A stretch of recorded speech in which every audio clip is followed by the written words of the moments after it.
recording now. We're now recording. I'm going to move this shite out of the way. And we're rocking. I'll do this quick intro here. Welcome to the Interstice podcast, episode 54. Finally doing this with regularity again, which is awesome. I have my first guest on in a while, who is it a mechanical engineer, James? Are you a mechanical engineer? What type of engineer are you now? A diploma in mechanical engineering. Okay, cool. And James and I have known each other now for, I guess we would have met back in like high school. So that would have been back around like 2000. I graduated in 2003. So we've known each other for like 20 years now or something like that, right? Coming on 20, I think I was doing the math in my head last night. I think about 19, almost 20 years, yeah. Oh, that's awesome. So basically, where were you from originally, James? So I was born in Auckland, New Zealand, which is by a large margin, is the biggest city in New Zealand. Okay. Of about 4 million people in the country, just over 2 live in Auckland. Oh, okay. Wow. Okay, that's significant. How much time? I Definitely that. forget. How long, like, were you growing up there for? So I was born in 84. We left in 87. So Okay. I don't remember any of my early Right. childhood here. I moved to Edmonton, Alberta, Canada Okay. after that. That was largely just following Dad's career. Then I think it was my final year of high school. I met you at Brentwood Right. on Vancouver Island. Yeah. Yeah. Okay. That's right. It was, and so you were in. How long were you in Alberta for? Oh, so nearly 15, yeah, it would have been about 15 years. Okay, but and then you guys lived in California for a while, correct? Like, Yeah, so the year that Haley and I, my sister, were at Brentwood, Mom and Dad moved from Canada down to Ventura County, which is just sort of north and west of Los Angeles. okay, cool, cool. Yeah, you've been globetrotting quite a bit actually, and now you've returned to New Zealand, right? Which town are Yeah, you in? yeah. Where are you now in New Zealand? I'm in Christchurch, which is the largest city in the South Island. Oh, okay. Okay, cool. I didn't realize. So it's made of. This is helping me de-ignorant me. New Zealand is composed of several islands. I mean, there's hundreds of Okay. islands in total, but there's largely the North Island, which is Auckland, Wellington, which is the capital at the southern end of that, and then the South Island, which is the larger of the two. Christchurch is sort of right in the middle and on the east coast. There's a volcanic chain called Akaroa, and it sits just on the inside of that, Okay. around the center. And then there's Stewart Island, which is largely uninhabited, which is further south as well. But that's mostly protected land, and that's where you'd find New Zealand penguins and things like that. Okay. Cool. Cool. Cool. I actually got a trip planned there for next April, which would be exciting. Okay. Sweet. That's awesome. Yeah, I cannot wait. It's obviously been the state of the world that I couldn't like travel for the past while, but like it's gonna be really awesome as things kind of ease up here a little bit, provided monkeypox doesn't turn into the new zombie invasion, because like that's what I listen to every day on the radio now. I'm like, monkeypox, like god damn, it just gets Oh, crazier and that's a new crazier. one on me. Yeah, yeah, there's like a ton of health authorities have said they're like it's not, they're like this will not turn into a pandemic or anything like that. It's way more difficult for it to spread, but they're saying as a result of climate change and these other things that it has been able to get out of Africa. It's not really that lethal. It's mostly something that people just like heal up from fine. Also, there's already vaccinations for it, so if people needed to take those, they just could. But it did crack me up where I was like, monkeypox, what is this now? This is like breaking out, and like I think it's in Montreal, like has the worst number of cases, but it's like shown up Oh, in okay. Montreal in numbers, which is bizarre. I remember the year that we met at that boarding school was when was it bird flu came out, and Right, right. The Asian H1N1. students that went home for the sort of winter break Mm-hmm. had to quarantine when they came back. And that was sort of largely the memory that I called upon when I was first told about COVID. I was thinking, oh, well, it's going to be blown up in the news, and Yeah. it's not really going to be a thing. And I, as usual, was dead wrong about it. It's mayhem, but no, my hope is like basically yeah, this summer I'll be finally. Of course, I chose a great time to go back. This is not a woe is me situation at all, but like that my friend is having his wedding. Tom is having his wedding in Scotland this year, and he'd already delayed it for several years.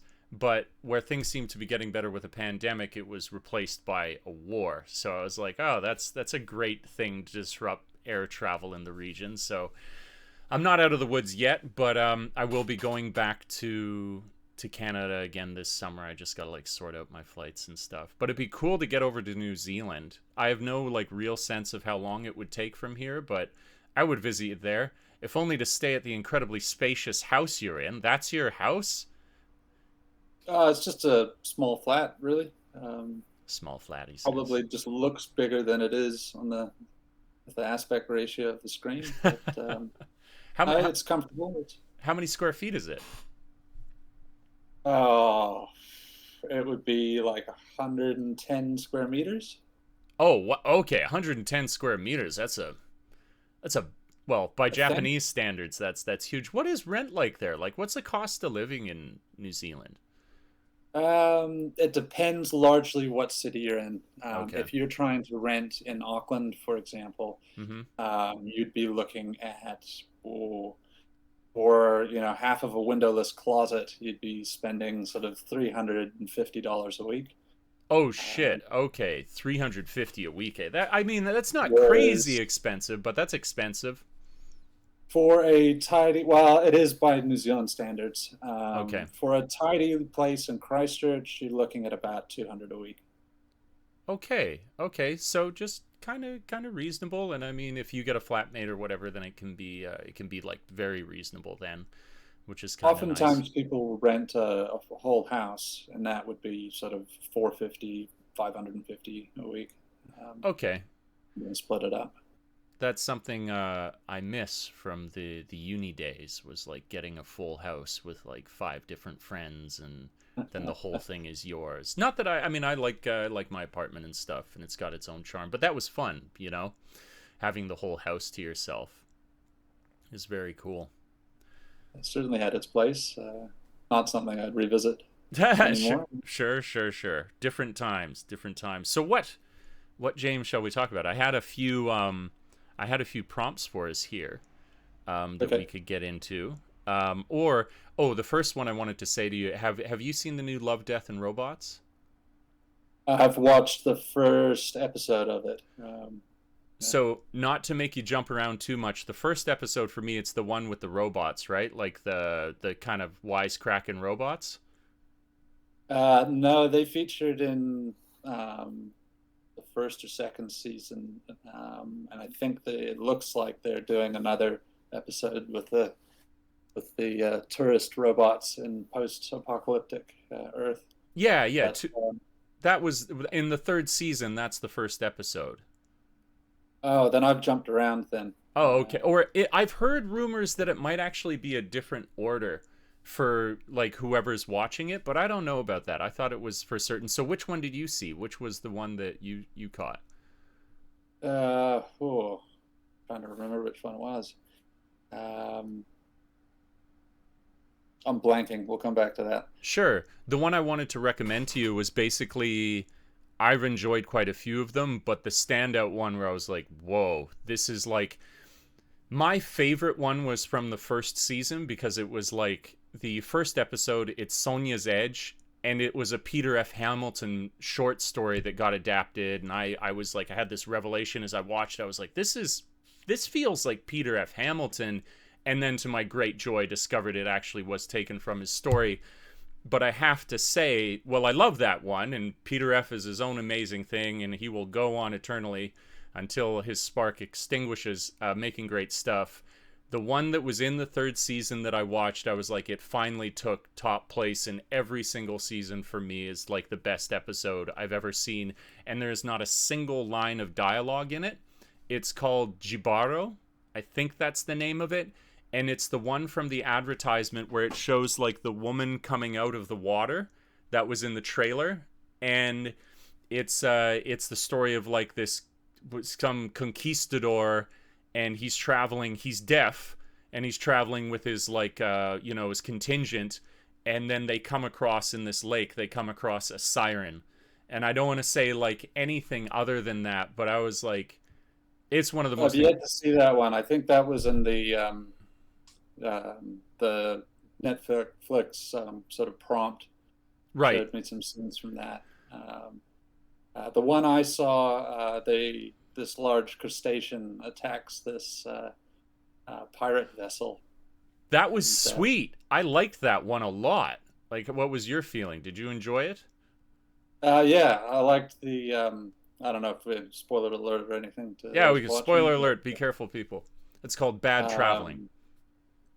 the fact that he plays it out that so many of the crew have decided to be altruistic and to try to trick this thing and take it to a deserted island rather than to the populated island so it can feed by marking their X or circle Yep. on ballots. And then by the end of it, you find out that they all marked X, Yeah. and he just systematically finishes each and every one of them off, um, and then scuttles the ship. Oh, it was So so the sweet. Yeah, a real yeah, just clever character development, like great action, great twist there. I really, that was like when I watched that, I was like, oh sweet, okay, we're off to a great start here. It was that was very hopeful. Oh yeah, What that has one was struck me excellent. about the all of the episodes, first two seasons as well, is just how much they can pack into such a short period of time, Yeah, um, particularly in character development.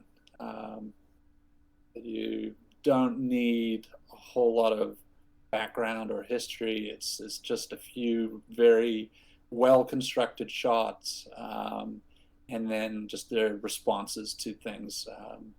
That just build like the essence of a character, and then you can just roll with it.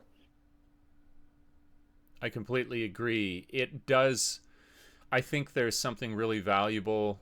You get like basically a sort of case study in like the discipline, the like limitations, creating necessity, and that necessity breeds creativity because they're like, we only got so much time. We either have a developed character within 10 minutes or we don't have a story at all. And so it forces them, like you're saying, that every single moment is filled with something like that, and then kind of makes you realize that when people have more time to breathe, that often just devolves into like sloppy storytelling and a bunch of cheap generic shit. So it's it's cool to see. Yeah, it reminds me of like the old Robert Rodriguez movies in his very early days, where he had no budget at all, like Desperado and El Mariachi and movies like that. Oh yeah. He was able to do so much more because he was limited with the resources he had. Mm-hmm. And then later on, other movies that he's done, he's had endless resources, and the lack of limitation sort of stifles the creativity, Yeah, which is sort of I think so. counterintuitive. But, No, that's cool. I still it was Desperado. Was that the one with Antonio Banderas? yes, yeah. I should gonna make a note here because I still haven't seen that, and I remember when that was like when I was a kid. That was this awesome movie that like put old Antonio on like a bunch of people's radars as being like this awesome, cool dude to watch. But I never did see it, so that would be sweet. That would be cool. Did you see the new whatchamacallit? There's a couple of movies I really want to see right now. I saw the new Doctor Strange. The Multiverse of Madness. Did you check that one out? Haven't seen it yet. They've only just, excuse me, they've only really just opened up theaters Okay. because of the COVID restrictions. Yeah. So most of my viewing is done at home. Sure. Just 'cause sitting in a theater with a mask on for 2.5 hours is less than pleasant. But Pleasant. Yeah. No, it was cool. It like clicked for me. Did you ever see like Army of Darkness? Did you ever see that sort of slapstick, goofy horror movie?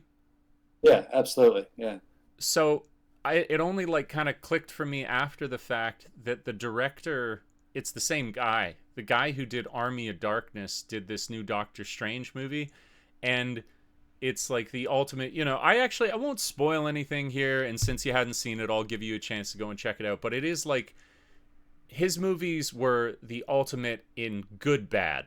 They were like really well filmed, and the plot was so engaging, but it was so intensely campy and like goofy that it was also, you yeah, couldn't take them serious. And I feel like the Doctor Strange movie is the final evolution of that format of making a movie, because it was like an explosion of creativity. It was like, wow, the cinematography is beautiful.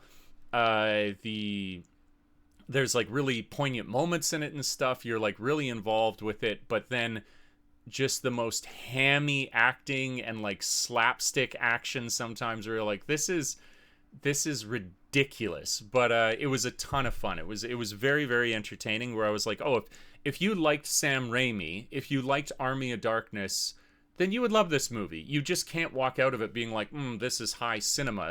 It's not supposed to be that. It's like high cinema of like almost like B movies or something like that. It's really, really, it was a weird one. I was like, it was the only time that where I watched a movie at the end, I would say, where usually I would say it was fucked up. I was like, that was fucked up. But usually that's reserved for like really violent movies or something. But this one was just so insane. I was like, I had that opinion, but it was a ton of fun.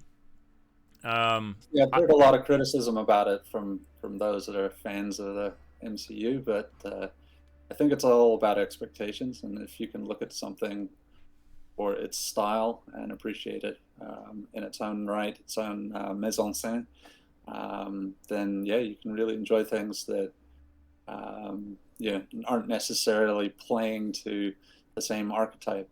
Um, Particularly with these franchise movies, they tend to that worked, so therefore the studio heads won't let you do anything but that again, mm-hmm, which mm-hmm. is really a shame and really stifles creativity. You're right though. I think like yeah, managing your expectations for sure. Like if you that's the way I was like, if you knew what Sam Raimi was gonna do, then you would not be, you'd be like, oh yeah, he did the Sam Raimi thing. But if you went in, I think it's the same thing that happened to people with the Matrix. Well, it happens all the time. I mean, I've also been enjoying more recently, not purposely seeking out bad movies, but just like really trying to endure with my buddy who's into movies, like watching stuff that like just refuses to conform. Like we watched this one recently.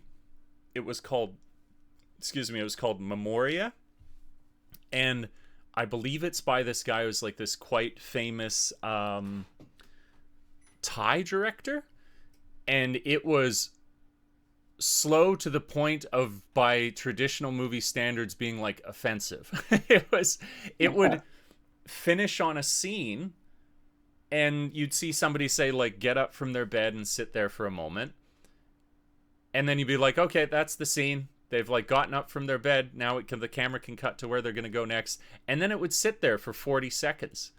But it gave you this weird feeling of like, then you started to interact with the movie in a different way. You were like, it's more about meditation and like being comfortable with this, and like experiencing the passage of time in a different way. So it was like, yeah, I can get behind that.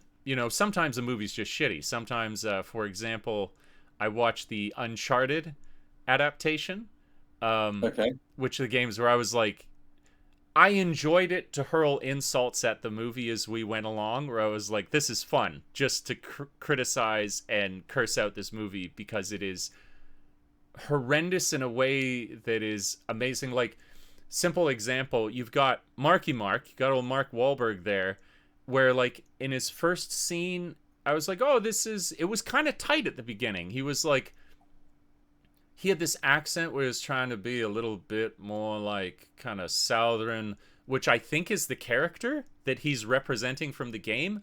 And then it Yeah. didn't slowly disappear over the course of the movie. The accent disappeared in the next scene. So I was like, what? Just fuck it? Like, it didn't work. We're not even going to reshoot so it's consistent. I'll just have an accent in one scene and then it's gone for the rest of the movie, where I was like, you know what you are. This is, yeah. Yeah, it's fine. It's fine, but it's horrible. Absolutely horrible. No. Yeah, actors that don't naturally have a particular accent, it's just always hit and miss whether or not they can pull it off.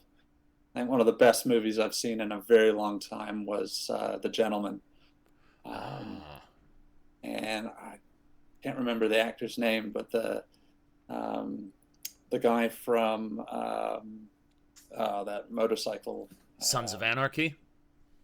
Sons of Anarchy. Yeah, him trying to put on a British accent was troubling.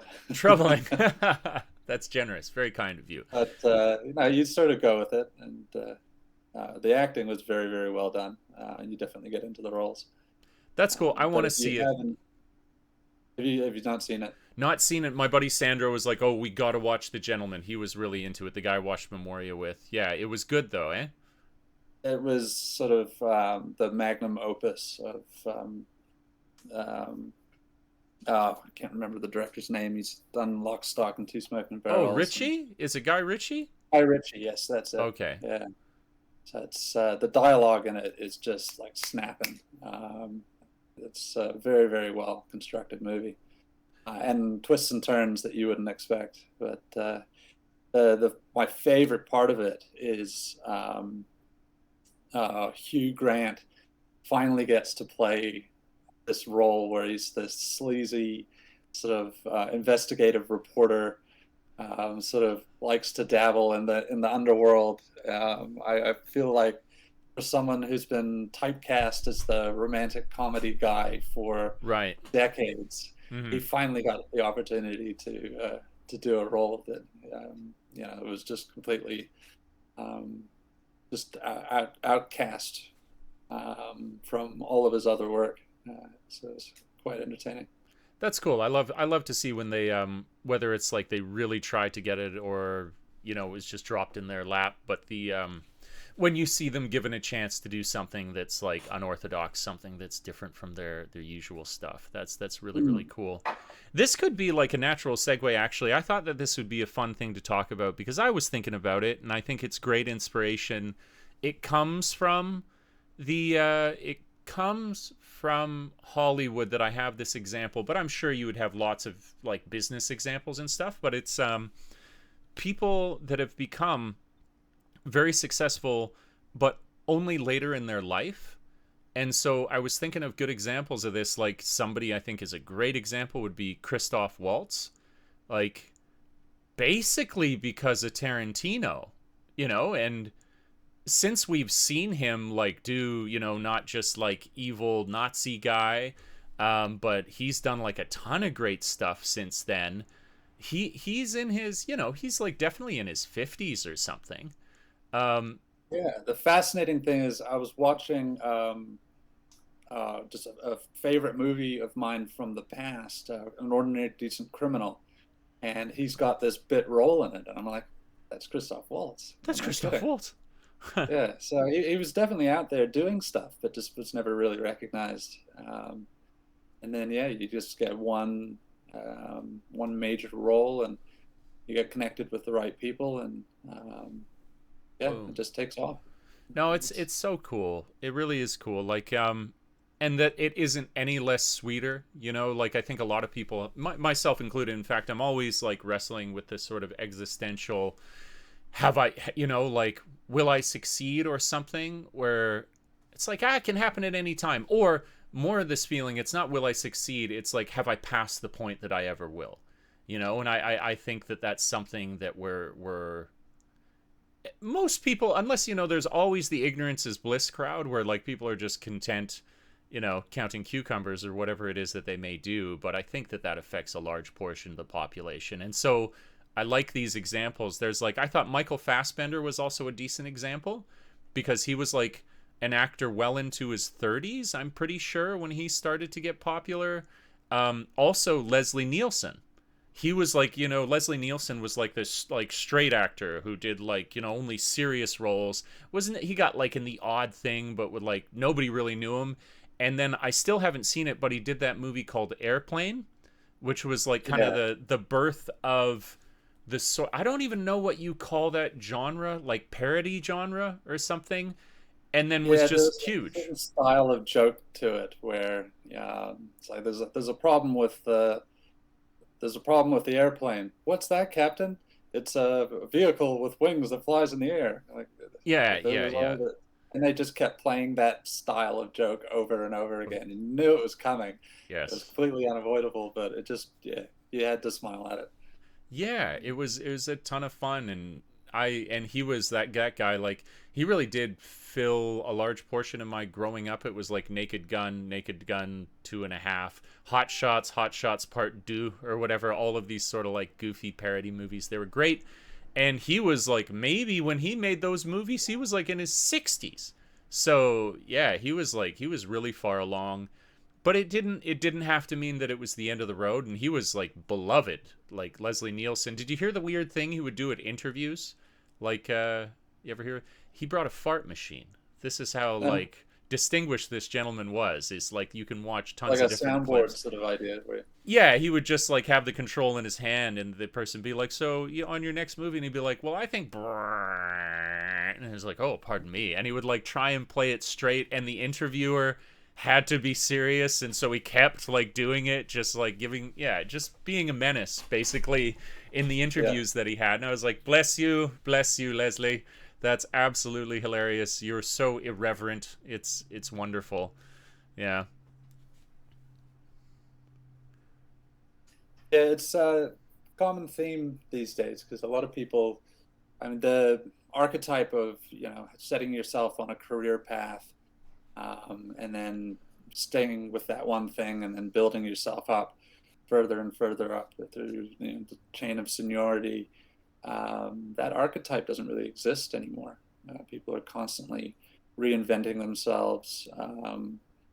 Things like, the telecommunications that we have, allowing people to do shows where, they can just talk about their passions, whether it's, a guy that likes crafting medieval weapons or whatever, and that's what he does now.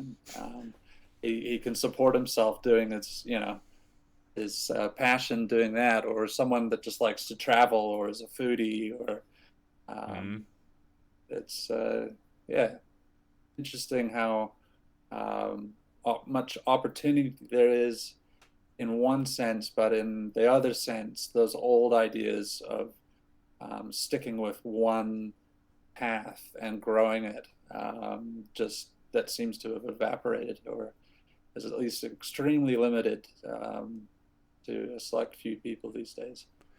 Yeah, I think so. I think you're right. It's definitely sort of become less linear and far more fractal in terms of the way that things go. And I mean, of course, there's going to be these like career paths that follow like traditional lines, but I think where we sort of saw like we saw the first examples when we were in university. They said to us that there may be positions, you got to think about this, like unless you're on a hyper traditional track, that a lot of the jobs that will exist in 10 years don't exist now. And I figure that that's probably only an accelerating truth. Like if you went to university now in 2022, you were just hitting that part of your life. And then what it's gonna 2022. Okay, so like when you compare 20, well, let's just say 2012 to 2022, obviously a massive difference in everything that's happening, but it is that classic exponential curve where like I'm thinking 2022 compared to 20 uh what would it be, 2032? another 10 years from now, like it actually gets to the point where I think that I'm pretty forward thinking. It starts to get really, really difficult for me because I think at that point we do start to approach when you actually have AI's equivalent to human thinking and beyond, and then it's like I don't think we know what happens then. Like I don't know anymore what kind of prediction you could make. So it gets pretty crazy now for sure. I mean, career, social, the sort of interconnection of nation states. What will even a nation state become? Kind of a thing. Like it's lots of fascinating questions.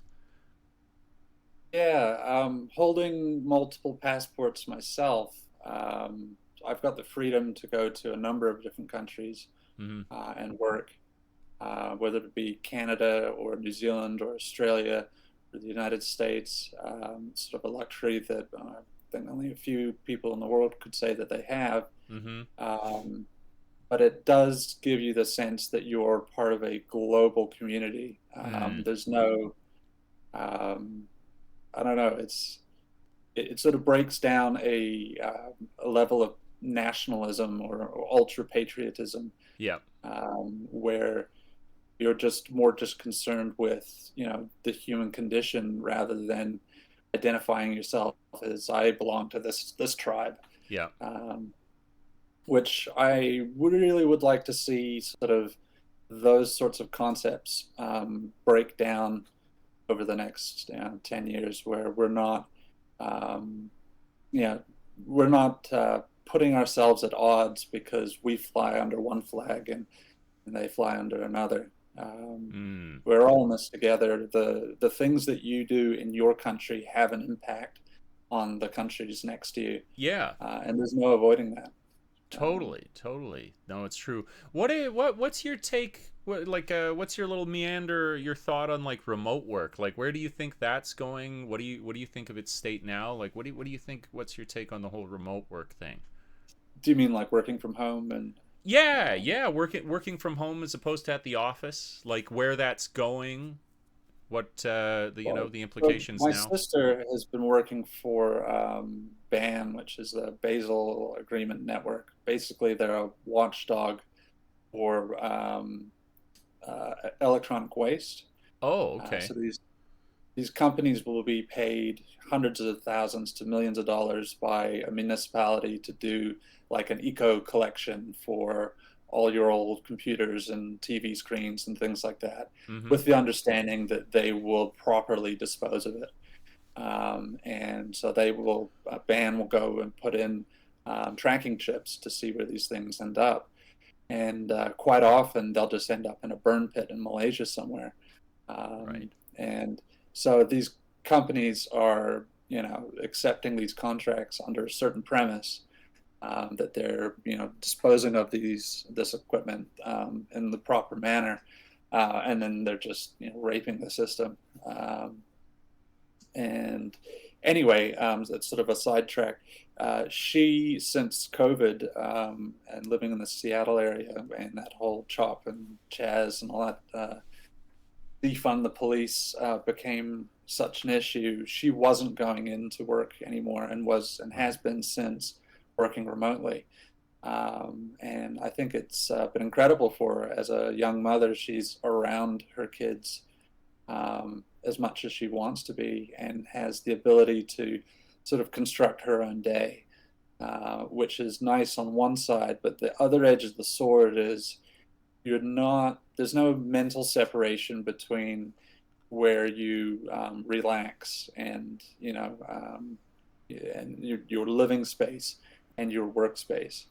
Mm-hmm. And so they start to blend together to the point where, unless you're structured about it, you can often find yourself constantly in a work mindset, even though you should be at home in your, what a 9 to 5er would consider.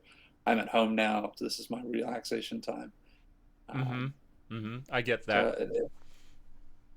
it needs to be, yeah, it needs to be managed. It needs to be thought about if you're going to do something like that or work in that sort of capacity.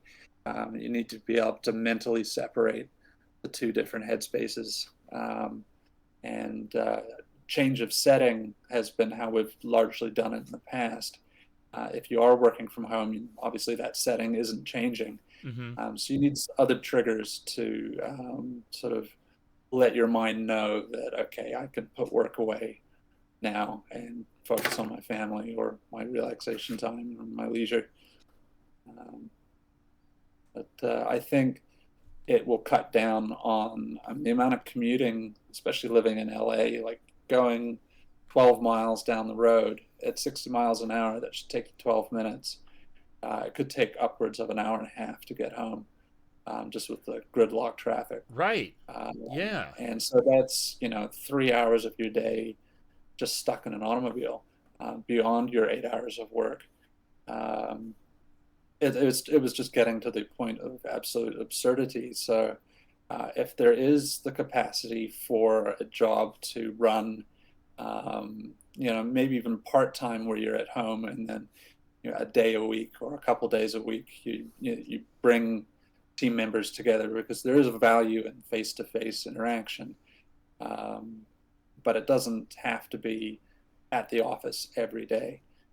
So some sort of blend of the two, I think, would be a really healthy way of sort of moving forward in this digital age. Yeah, yeah, I like that a lot. Definitely, like my immediate inclination is to be like remote work for everyone because this especially being a part of like the Japanese work culture, as I had been for so many years, where a lot of it is based on this absolute madness of simply showing face, where it's like you just got to show for the team, but then what it means is that people are spending like 12, 14-hour days at their job, and their efficiency has gone down to like 20% because they're like, I'm going to be here for those 14 hours anyways. So I might as well have like a little something to do. So I'll just be barely productive. Yeah, Or it's not increasing productivity. They're just making the same what they would do in an 8 hour shift. They're just dragging it out to 12. exactly. And you would have, or somebody's efficient, they get it done, and then they're just like chilling there for that time. But I do think it's a very good point that like, strangely enough, if you have a good work environment, if you had a place that you actually enjoyed being at, if you were to only to do the remote work, then you've actually isolated yourself in a strange way. So like somewhere between, where it's like if you have a nice positive work environment to go into, and then you get to spend some time there and you're still connected to it, and it's kind of like a hub of like social cohesion. And I mean they know this for sure, that like the studies, for example, of like doing all these Zoom meetings and all of this stuff as a result of COVID, that we do not interact or retain information in the same way when we do meetings in that style. And so like physical, like you are present with that person, counts for a lot. And so I could see some benefit to that, like the physical presence of it. So yeah, I think you're right. It'll probably be sort of a pendulum swinging. Like we were never able to do remote work, but now it's like, oh, we're discovering that it's not all sunshine and rainbows. Maybe there's some like hybrid between the two, and it makes sense to me. I love how narrow-mindedly humans are able to look at the way things are. That we have this incredible capacity. Maybe it's to do with the like necessity or adaptiveness, but just because it's done that way, we think that it has to be done that way. Like there is the historical concept of free time. It didn't always exist. Like I think we've had this conversation before, where like when people for the very first time, due to like whatever it was, like that line of manufacturing, like the manufacturing line, and different other things that were occurring in terms of how quickly goods could be made, suddenly humans for the first time had this thing in their day called free time. And there were actually articles written in the newspaper about how this was bad for your health, and that free time will mess with your humors, and whatever. Like I don't know if it was that dated, but that people were like, oh, I don't know about this whole like that we actually have leisurely time. That seems crazy. And now it's crazy to me where people are like, oh, I don't know if remote work could work. You got to be at the office. Or maybe even vice versa. That people have now said this is the only way to do it. That we couldn't see that these things could constantly evolve has always cracked me up. It's like nothing needs to be any which way. That we're not just like a society of like eco farmers living in perfect equilibrium with our planet. There's no reason we couldn't do that either. You know, there's all these like thoughts that it has to be this way, but it's mostly just whatever the situation that people found themselves in, they accept, as opposed to realizing that they could get out of it, you know? Yeah, well, change is scary. Even if Mm. it's positive change, we become creatures of habit. But I can't remember who to credit this. It was a TED talk. Um, they were describing a work environment where you would basically say, you know, you would dictate what hours you wanted to work and when you wanted to take vacation and how much even you wanted to get paid. And then your employer would say, well, okay, we need to get this, this, and this produced, this sort of production from you. Mm. And then in the negotiation process, find how both parties can meet. You can, you know, the employer can get the production done that they want done, Mm-hmm. and the employee has the ability and the freedom to structure how they go about doing that, um, rather than being dictated to plug into a 9 to 5, you know, roll call at 7 o'clock and then everyone punch out Yeah. at 4 or whatever. Um, I don't know if that sort of idea can work in its purity, but it would be interesting to see, you know, large companies like Google or Amazon or something like that, to see if they could implement something like that, where you know, there are goals that they need to achieve, but it doesn't necessarily have to be structured by um, like a critical path sort of. Um, I'm not really articulating this properly, but um, yeah, it doesn't all have to be done rigidly. Like as long as the Mm-hmm. production is there, then the employee would have the freedom to, if they can find a way of achieving that and the lifestyle that they want, then who cares if, you know, if the guy wants to come in and work, you know, from 2 in the morning till whenever because he likes to go surfing or whatever, Mm. Yeah. then, you know, then why not let him, as long as production is continuing, and you'd actually get more productivity out of somebody if they had the freedom to sort of structure their own lifestyle. Um, but then that said, a lot of people like to be told what the structure is because Sure. Yeah, yeah, yeah, totally. it can be very nebulous trying to you know, make that structure for yourself. Yeah. Which, I mean, that though, I mean, I feel like that conforms to the concept as well, where if somebody goes in and they're like, "Look, do you have this sort of like pre-built package?" You know, it's like the guy who spends a lot of the time in the character creator in an RPG, and then that one guy who just hits random creation and goes straight into the game. You know, like it's cool. It's however you want to play the game. But I think it is another good example of just why not think of it differently? Like why do we have to adhere to this? It's I think it's the same, although it's being totally tested now. Like the same thing was as a result of our educational systems. Like our educational systems, we forget that they came passed down to us. They were improved upon because they were trying to improve them, but at one point it was like we are creating schools because we need assembly line workers, and so we'll do it this way. And then when we're still Yeah, like, they wanted Western Union stenographers, or, you know, and accountants, hmm, or they wanted factory line workers, and that's why we went to school at 8 o'clock and we got off at 3 o'clock. It was to indoctrinate us into that pattern. But that doesn't necessarily lend itself no, to optimal learning. Certainly not for, you know, biologically, adolescents function later in the day, and it's been described to me that this was actually a genetic trait that evolved because if we were offset in our activity we wouldn't be competing with the dominant adults that are Right. functioning at it. So we're just shifting our activity level to a different time. So they've done numerous studies that, the optimum time for kids to start learning is about 10 o'clock in the morning through about 2 o'clock. And then anything either side of that is pretty useless. Yeah, They're man. either still waking up at 7 or 8 in the morning, or past sort of 3 o'clock, their mind's shut down. And trying to do like an hour and 20-minute class, I mean, there's probably only 50 minutes of attentive sort of learning at the best of times. No, it's true. This is like I've people will like chuckle because I bring this up semi regularly on the podcast for anyone who listens with any frequency from that book. I probably talked to you about it. That's called Why We Sleep, and that was one of the things he cited in it was that shift, like you described, where adolescents wake up at this later time, and so our schooling has completely failed kids.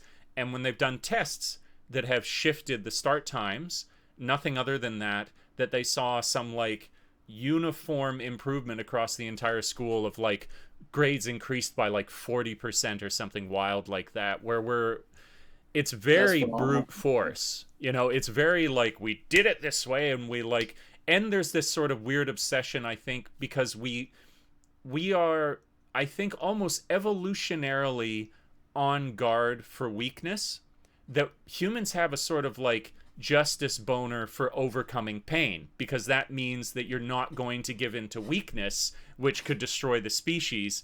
But it's so out of alignment that it's self-defeating, where it's like, I suffered through getting up at 7 o'clock every morning to go to school when I was a kid. Don't be one of these lazy ones that takes down the species. But in actuality, we're ignoring all Well, the that's other that sort of evidence. hazing mentality. Like Yeah. I got the shit beat out of me when I first joined high school. So when I'm a senior, damn it, I'm gonna go paddle those Yeah. freshmen.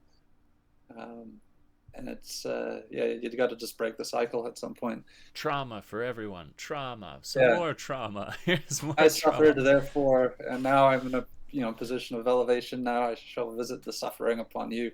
Yeah. Madness. Madness. No, that's really cool. I do hope. Yeah. I like now the sort of like, if the system will not conform, then the system will be broken by like those who wish to improve it. And I think you do definitely, again, this is something I've harped on about it on the podcast for a while, but I really love just there is no denying that maybe this is a good example actually, where it's like we could talk about the ways in which the world is different, the availability of self-learning that exists as a result of, I would say, like, you could say the internet on a whole, but I mean the place that you would most often go is YouTube, is just insane. Any sort of technical ability, culinary ability, any sort of creative ability, there is now limitless, free, competitive. Also, because the environment is competitive on YouTube, competitive tutorials to better yourself. It just wasn't available before, and allows people that are trying to like start a little business, maybe start a band, like maybe you couldn't afford like all the books and all of this stuff to teach yourself to have an instrument before, but now you get like world class educations, um and I feel like Or it's definitely the beginning of simply that. didn't have the physical proximity to an institution of higher learning. Sure. Um, Straight up. but now, yeah, you have everything at your fingertips. But there needs to be some sort of shamaning or direction to it as well. Mm. Just to sit down and to, I don't know, start grazing through Wikipedia and YouTube, you can end up on this sort of nebulous path. Yeah. If you can even call it a path, it's just the spider web that has um, no focal point to it. Yeah. Um, if there were teachers that, rather than teaching a curriculum, would simply assess a particular student and help them hone a narrative and their own goals, and then send them on their way with, the resources, electronic or otherwise. I think that that could be incredibly productive. Yeah. I remember, this was, back in the late '90s. They were very excited because I just added a computer bay to the school. And one of the programs, you would answer a series of questions about what your interests were, and it would spit out 5 different professions that you Oh, might be interested in. that's cool. Okay. And so I got like helicopter pilot, fireman, uh, what was it, like businessman. It was just this scattershot. Obviously, they hadn't dialed it in, but um, I thought that was it was a interesting idea. I'm sure there probably is something out there now that Hmm. has a better algorithm behind it. But I think that's something that in our education, particularly in Canada, that was lacking, was cultivating what it is, what our strengths are as an individual, and what do we really want to do with it. Um, it was just, get the best grades you can and get into university was their goal. Um, do we necessarily need everyone to have university degrees? Probably not. Probably not. Um, Yeah. there's plenty of very high skilled trades that honestly pay on par with these higher education vocations. Why not cultivate that as well? Like, that's not a metric that the school system looks at. They're just looking at how many kids did we send to college, uh, and that doesn't really serve the population.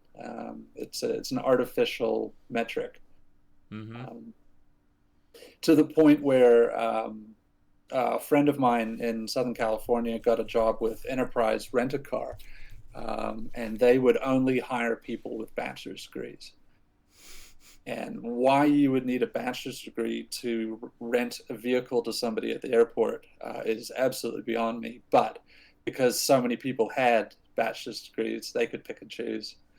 And they decided this is how we're going to cull the masses. Well, we'll just take people with communications degrees. So now everyone's, $30,000, $40,000 in debt to work a minimum wage job renting vehicles to people. And for what? Um, No, I couldn't. It's so true. Um, I feel, yeah, that was a sort of like vestigial. It was like leftover from like one era prior to us where I think job markets were more open, and it was like if you could get a degree, then you were like set because they were generally just hiring, and then if you had like a degree, then you would get into a company, they'd hire you, and that just hit a hard full stop. No, that is not the way it works whatsoever. And when I think about my interest now, where I'm like, I was even doing the other things in my life that involved what I most love now, but they wouldn't identify them when I was going to school. The idea that more effort could be put into what is this person's strengths and passions as opposed to we're a degree mill, like you get high grades and you go to a university. If you could identify really what that person liked and was good at or wanted to be better at, how different it would be. And I mean, you can even take the reverse in my experience where I had a degree from one of the most prestigious universities in Canada, and I couldn't serve. I'm constantly complaining about this fact where I was like, I couldn't become a server in a restaurant, where I was like, what kind of arbitrary hippy dippy bullshit is it that I can go to a 4 year degree and be told in these restaurants in multiple occasions that they're like, oh, we're just not sure if you have what it takes. And I'm like, what is happening? Like, this is, you know, or my favorite, we feel you're overqualified. yes, yeah, where you're like, yeah, you're totally lost. So no, I like that idea. I don't know exactly how it would take shape, but if only for the people around me now, that's something that I really try to emphasize, or the people that I come in contact with. I'm just like, what do you like to do? And are you working on discovering what that is? I do think it's not this solve all where simply just going after what it is that somebody enjoys is the answer to everything, because they have to try to find things that they enjoy, and we often learn to enjoy things as well. So there does need to be a sort of reciprocal effort from the person who's now going to find this path that they're going to take, but it could at least start with that. Like when I think of the complete failure of counseling, like there should have been that's the role of counselors, and that was non-existent in my educational history, of somebody being like, so what do you love, like what are you into, what's like an emerging technology that might be connected to that thing that you love.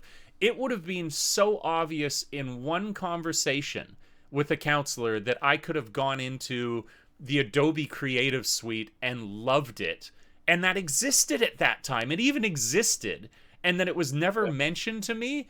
Yeah, I felt myself in the after effect. I was like, in the, the aftermath of it, like, why didn't anybody tell me that Adobe was a part of the world? Like, how come, and so yeah, I agree with your point that more could be done to, as opposed to assume that a degree will solve everything, focus on what is it that the person's going to actually do really well at, whether that's maybe they're social, maybe they're creative, maybe they're technological, maybe they're mechanical, whatever it might be, but just more effort for that.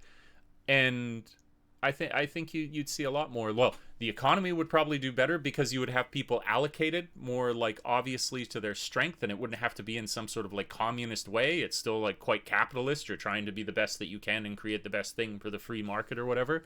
But it's still way more humane than simply this mass wave of disillusionment that came with everybody with like just this wave of degrees that did absolutely nothing for them. Yeah, there's in the States it was a communication degree. That was the degree that everyone got if they didn't know what the hell they wanted to do. Uh, I think I remember in Canada it was HKIN, human kinetics. Right. That I was do. a yeah. Every place has its has that degree. The one that you get because your parents told you got to go off to college. I have heard a lot of communications degrees. When you said that, I was like, I've heard a lot of these. I know this generation of people. That's hilarious. Yeah.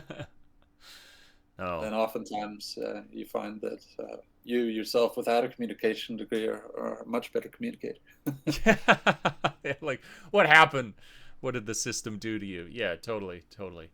No, it'll be interesting. I don't know if I will ever have kids. I'm not against kids or anything like that, but yeah, I'd be maybe more I could focus on. I wonder what the educational experience will be like for my brothers, for their kids, because they're like almost fully in the system now. Like my middle brother has two boys, and they're like like 8 and 6 or 10 and 8 or something like that. So they're like fully into it. My oldest brother, his like youngest daughter, she's like definitely now into the system. So it'll be really interesting when they're 16. I'm gonna have some fascinating conversations with these kids. We just like, what do you think of life?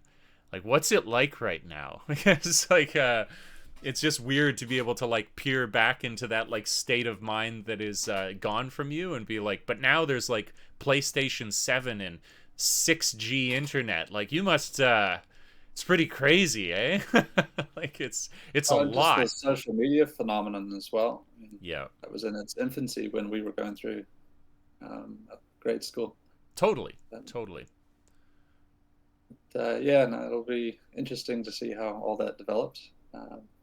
Definitely makes you feel old though when you're having these conversations with 18, 19-year-olds, and they're talking about some new platform or whatever, and you have no idea what the hell they're talking about. Like, this is how my parents felt when I was trying to explain like how the internet worked back in 1998. It happened, yeah. Or the sort of like, I find it fascinating too, the sort of like repurposing of apps that I was like, I totally I know of these apps, I've used these apps and stuff, but like it seems to be in North America. I don't know necessarily about Japan. I don't know if it's as big, but like how not TikTok, Snapchat took over as a form of flirtation. That it was like it's the way that so many teenagers like communicate. I think it's probably the quality of that the thing disappears, and so it's like the one social media that actually like gets rid of this stuff, so they can like reliably flirt with each other and not have to worry about the paper trail, like that kind of thing. But I Yeah, an embarrassing archive of yes, your failures and some of your triumphs, and yeah, the yeah, idea that it disappears is probably its biggest appeal. But, yeah, I could see that. Who knew? Who knew that impermanence would be the thing most valued by the young? That's like that's a great irony right there. That's cool.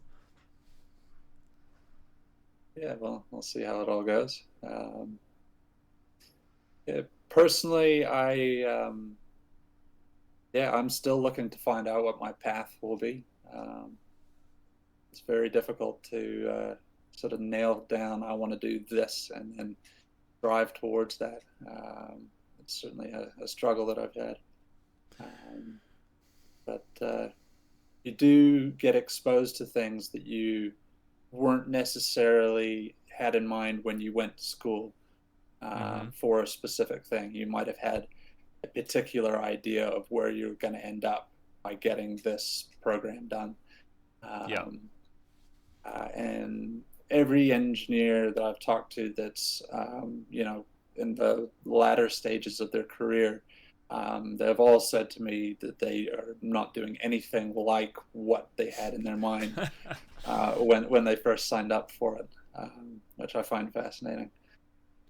That's I find that comforting in a way. My personal hell is that life be too predictable, but also though, I mean, I do appreciate direction. Like, I mean, I get that for yourself too. Like, we're working really hard here to try and create that, but it's like it's definitely now weighted in the other end where it was like I was on like very definable, like you do this and do this and do this, but now with so few walls around me, it can feel like what is the phobia of like wide open spaces? Because I feel like I get that a little bit more. It's this feeling of being a little bit suspended in a vacuum where I'm like, oh man, having not knowing so clearly what to do can be freaky. It's okay, but I very much feel you in that where I'm like I'm sort of just making it up as I go right now, which is cool. I really really appreciate it. I mean, I don't think I'd want other than that, but it does serve up its own form of challenges. It's when things are not so existentially clear. I don't know that it affects everybody in that way, but for me, being the solid grounded Capricorn that I am, not that I believe in anything like that, but that it yeah I've it's funny like I think I have a sort of crossroads there where it's like I'm very creative, but I'm also like very I get traditional. Like I am like the most traditional creative that exists, which is a weird combination of things to be because that's like those are supposed to be like polar opposites of each other, So um not that it keeps me up at night, but yeah, like pathing, finding your way, it's I think it'll always be a challenge. It's certainly something that could be promoted better throughout our school system Hmm. for young people. Some sort of mentorship where you're, engaged with a particular teacher or tutor or however the structure may work, who is actually invested in you and becomes familiar with your strengths and your interests and sort of shepherds you. They may not be an expert in that specific thing, but they can sort of shepherd you along the way to finding out how to become that. Hmm. I think that's where our school system could really get a huge boost. And I think we've got all the tools now with information technology to be able to achieve that. Hmm. Um, so I'd love to see someone like Elon Musk or something, like take this on and create a college system or a program to a trial of 10,000 students or something and just see where it goes. Hmm. Um, but yeah, who No, knows? I think so too. That was like I had a really cool moment. Like it was when the last time I taught, I got the opportunity. I was teaching like what was it, high school kids. So it was kids who were like really starting to think a little bit more specifically about what they wanted to do. And they definitely, if there was a trend, and like I had this last lesson where I was like just talking to them a bit more, it was a lot more casual, and just getting a sense of like what it is that they wanted to do. And I finally had broke down some walls where like this person wanted to like be a Twitch streamer, and this person wanted to start a YouTube channel, and this person, like a lot of these sort of like digitally minded things. And the deterrent, most universal to all of them, was fear. It was that they hadn't done it because they were too afraid to do it. Where when you talk about like just, a lot of teachers are really encouraging, but I think if we like, it's not just that you should teach and then it might be this trait that you are encouraging. It's like maybe that's more the base, is that you're just encouraging, that you're supportive and seeking of what they want to do. I guess kind of returning to what you said to begin with, find out what it is that they like and then encourage it, because it seems to be the difference between somebody doing what might be the thing that they love the most and then not even trying, not even failing at it. They don't even fail at it. They just don't even do it, which I think is the far greater loss. Um, so yeah, it's this is interesting to have ended up on this educational conversation, because we're removed from it now. I suppose we're outside of that, but it's still a very, very interesting topic. Makes me want to like get more into it and see what they're doing. You've probably heard of the Montessori schools. They got those ones. You heard of that? Yes, yeah, they definitely have that here. Um, Those sound cool. yeah, yeah, I know a few people that had been through that in their childhood, and all seemed to report quite well on it. But I don't know much of anything about that system.